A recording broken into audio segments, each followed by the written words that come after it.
কিরে আয়ো বেটা কি সেন্সি দিলি ভাই? এখন তো দেখি টুনটুনিতে মারলো দেখি মাথার ভিতরে গিয়ে লাগে, মানে ব্যাপারটা কি ভাই? আসলে কি তুই সেন্সি দিলি নাকি আমার সেন্সির নামে প্যানেল দিলি? আমি তো কিছুই বুঝতেছি না। কি রে আয়ব, কি ভাই কি সেন্সি দিল? এটা কি সেন্সি নাকি প্যানেল? যে এমনি মারি এমনি হেডশট পড়তেছে। আজকে 2 দিন ধরে আমি একটা আতঙ্কে আছি ভাই। আমার আইডি কি ঠিকঠাক থাকবো নাকি ব্যান্ড হয়ে যায়? একটু আমার ক্লিয়ার করে বলেছে, এটা কি সেন্সি দিছিস নাকি প্যানেল দিছিস ভাই? আমি খুব ভয়ে আছি। হ্যালো আইব ভাই, হ্যালো।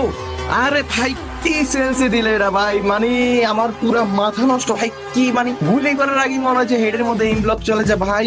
পুরা মাথাটা আমার নষ্ট হয়ে যেতেছে ভাই। কি সেন্সে দিলা, ধন্যবাদ আইব ভাই। স্টার ওয়েস্ট আইব ভাই, sense is the best. Hello আইব ভাই, হ্যালো। আরে ভাই কি সেন্সি দিলা? আমার ফোন তো আগের থেকে অনেক স্মুথ হয়ে গেছে। মানে কেমনে কি কি সেন্সি ভাই? এটা একেবারে বেস্ট। ভাই আইব ভাই আপনার সেঞ্চুরি পুরো মারাত্মক, যেমনি মারি এমনি হেডশট লাগে। আমার ফোন পুরো স্মুথ হয়ে গেছে। গাইস আমি আপনাদের আবারও বলতেছি, টাকা খরচ না করে আমার থেকে ফ্রি সেন্সি নেন। ফ্রি সেন্সি যদি কাজ না করে তারপরে টাকা খরচ করেন। যাই হোক ভাই, যাদের ফ্রি সেন্সি লাগবে পারলে ফলো দিয়ে দিন, তারপর শেয়ার অপশনে ক্লিক করবেন। ক্লিক করার পর দেখবেন মেসেঞ্জার অপশন আসবে। মেসেঞ্জার অপশনে কিছুক্ষণ ক্লিক করে ধরে রাখবেন, দেখবেন অটোমেটিক আমাদের মেসেঞ্জার গ্রুপে জয়েন হয়ে যাবেন। আর যদি মেসেঞ্জার গ্রুপে জয়েন হতে না পারেন